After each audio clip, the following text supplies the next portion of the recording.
वहां से चल दीजिए। मेरा देव अधिदेव महादेव 3 महीने के अंदर आपकी वो अर्जी स्वीकार जरूर करें। एक दुर्वा का भाग और नंदी के कानों में कहा गया शब्द जीवन का एक आनंद दे।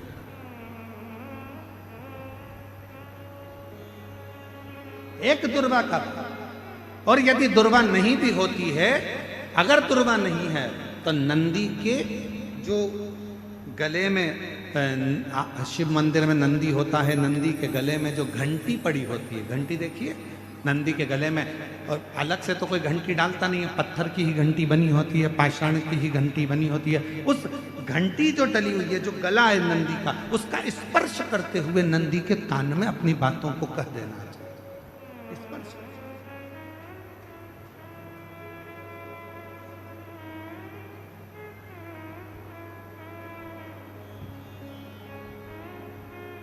जब हम अपनी मन की कामना भगवान नंदीश्वर को कहते हैं, दिल से प्रार्थना करते हैं, वो सुनता है। हृदय की तरंग। नंदी, इंद्रदेव ने नंदी को प्रणाम किया, नंदीश्वर से पूछा कि वो ब्रह्मा जी जिनको बड़ी अंदर से गिलानी, ब्रह्मा जी के हृदय में बड़ी बड़ी गिलानी है, उनके आंखों में आंसू है, उनका दुख है, हृदय रो रहा है, नयन से जल बह रहा है। ब्रह्मा जी क्या करें कि अंदर का दुख समाप्त हो जाए? नंदी ने कहा, ब्रह्मदेव से कहिए कि त्रिवेणी का जो संगम है शिवजी को प्रिय है, गंगा यमुना सरस्वती का संगम प्रयागराज, उस तीर्थ में जाएं और ब्रह्म तीर्थ के रूप में उसको निर्मित कर कर उस पर यज्ञ किया प्रारंभ। शिव जी को राजी करने के लिए ब्रह्मा जी ने यज्ञ की रचना करना प्रारंभ करा। गंगा यमुना सरस्वती के तट पर, मां गंगा यमुना सरस्वती के तट पर पहुंच गए, यज्ञ की रचना हुई, यज्ञ प्रारंभ होने की तैयारी हुई। विचार करा गया कि किसका यज्ञ करें, किसको प्रसन्न करें, किससे विनती करें, यज्ञ किसका होगा। तब ब्रह्मा जी ने देवताओं से पूछा, देवता कुछ बोले नहीं। भगवान नारायण से पूछा, नारायण कुछ नहीं बोले।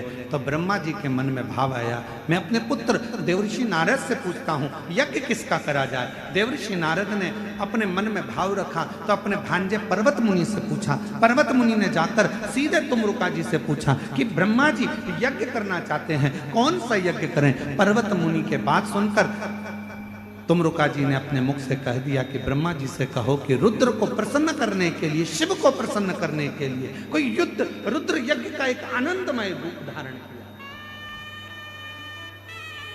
महाराज, पृथ्वी पर दुनिया का पहला यज्ञ था जो भगवान ब्रह्मा जी ने भगवान शिव को प्रसन्न करने के लिए किया। दुनिया का प्रथम यज्ञ, और कहां हुआ था तो कहा प्रयागराज की पवित्र धरा पे हुआ, त्रिवेणी के संगम पर हुआ। अब ब्रह्मा जी यज्ञ करने को तो तैयार हो गए, पर रुद्र को प्रसन्न करने के लिए शंकर का होना जरूरी है। शिव जी तो समाधि में लीन है, शंकर का प्रतिबिंब कुछ रखा जाएगा। ब्रह्मा जी चले गए कैलाश, कैलाश पर जाकर देखा तो भगवान शिव तो समाधि में लीन थे। शंकर भगवान का प्रतिबिंब किसको लेकर जाऊं? तब मां पार्वती जी जिस शिवलिंग की पूजन करती थी, माता पार्वती जी जिस शिवलिंग की आराधना करती थी, शंकर का प्रतिबिंब मानकर मां जगत जननी जगदम्बा अंबा पार्वती जिस शिवलिंग का पूजन करती थी, उसी शिवलिंग को ब्रह्मा जी जाकर विनय करने लगे, निवेदन करने लगे, मां बाबा तो समाधि में लीन है, आप हमको ये शिवलिंग दे दीजिए। पार्वती जी ने कहा, ये तो वो शिवलिंग है जिसकी आराधना मैं करती हूं, जिसकी साधना मैं करती हूं, जिसकी पूजन मैं करती हूं, और आप वो शिवलिंग मांग रहे हैं।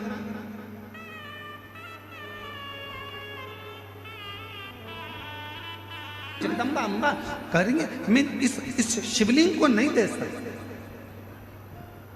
ये मेरी पूजन का स्थान है, ये मैं पूजती हूं।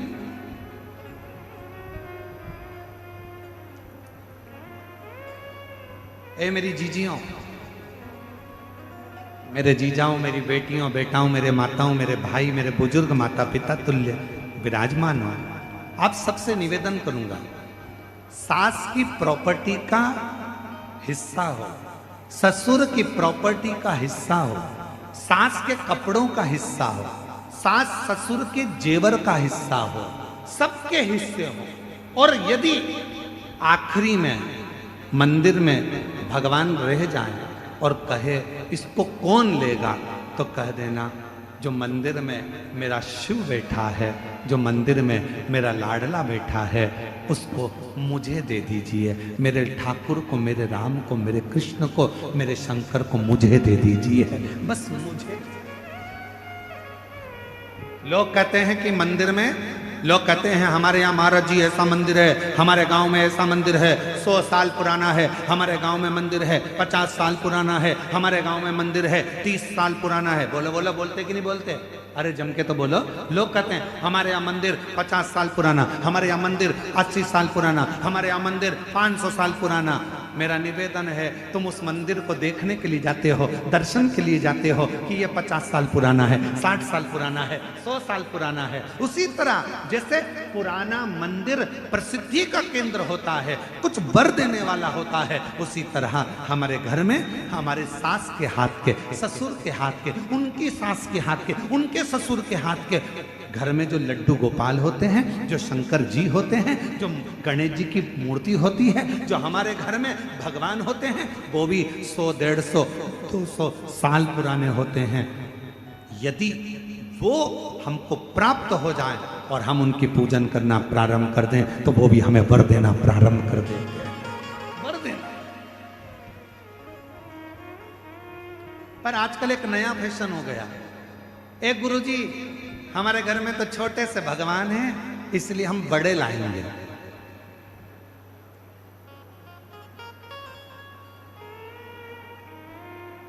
अब घूमने गई मंदिर, कहीं तीर्थ में चली गई, वहां से घर में थे इतने से लड्डू गोपाल और ये बाजार से ले आई इतने बड़े लड्डू गोपाल।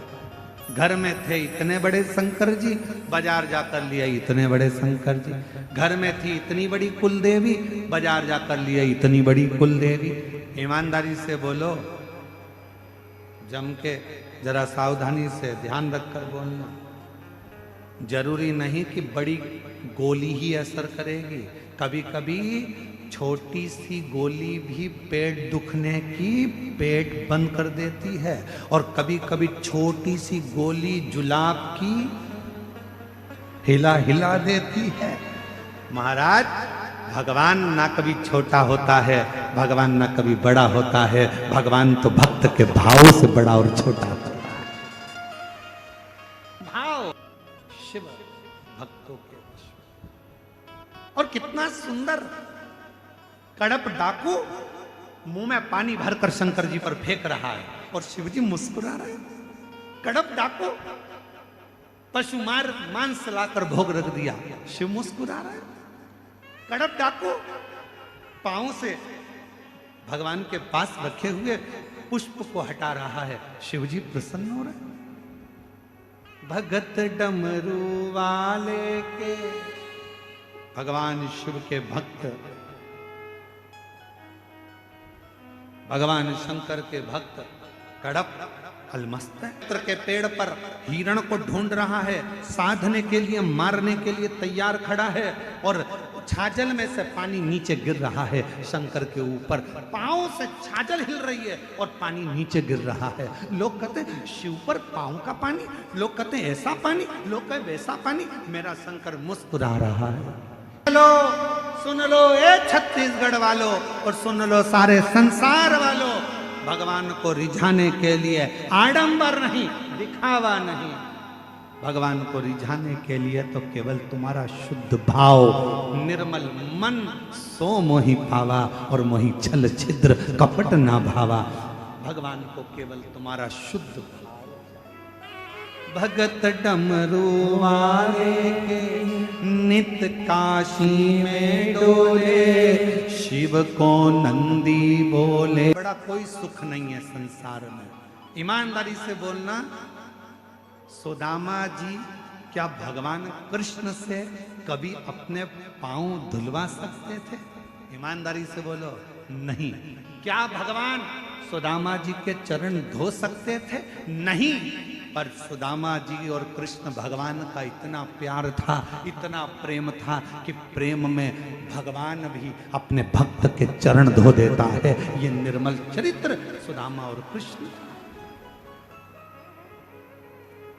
भगवान को अपना भाव चाहिए, केवल निर्मल मन सो ही पावा, नहीं मुझे छल कपट छिद्र कुछ।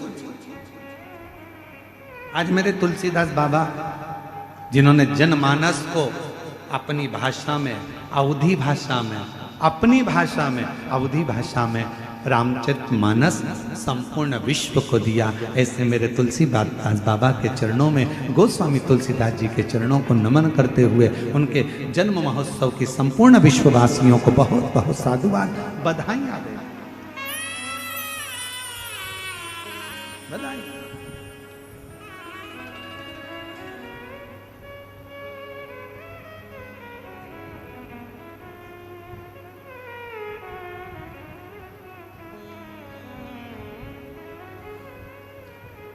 कितनी सुंदर, अगर रामचरितमानस नहीं मिलती तो जनमानस को क्या, अवधी भाषा में, साधारण भाषा में जनमानस के कल्याण के लिए दिया। और श्री शिवाय नमस्तु, श्री शिवाय नमस्तु,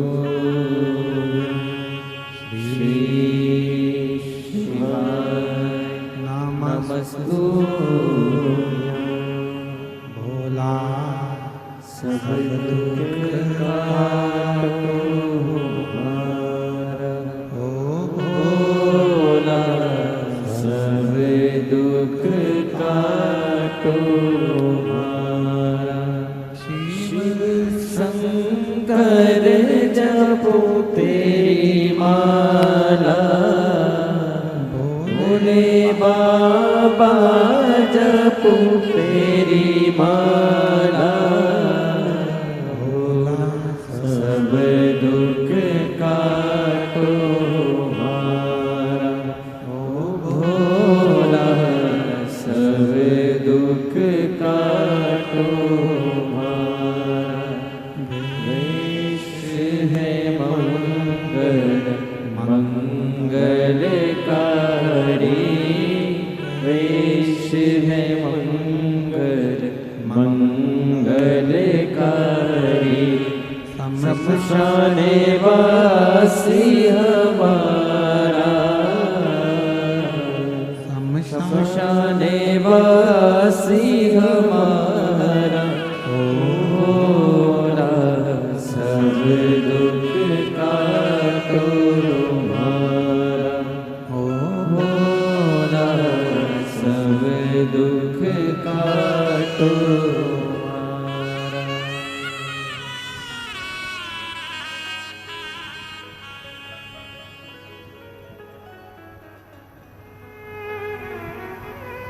हमारा। देवादिदेव महादेव भगवान शिव गर्दानी त्रिकालदर्शी कैलाशी विनाशी भगवान शंकर की पवित्र कथा कर ब्रह्मा जी ने मां पार्वती जी से विनय करा कि ये शिवलिंग हमें दे। मां जगत जननी पार्वती जी की पवित्र कथा कर रही है, अपने सास ससुर के हाथ की जो पुरानी मूर्तियां हैं, पूजन स्थल है, उसको अपना रखो, अपनाओ। आज के जमाने में लोग नई मूर्ति लगाने के चक्कर में पुरानी पुरानी मूर्तियों को हटा देते हैं, और पुरातन जो मूर्तियों को, पुराने स्वरूप को कभी इधर उधर नहीं करना चाहिए, उसको संभाल कर,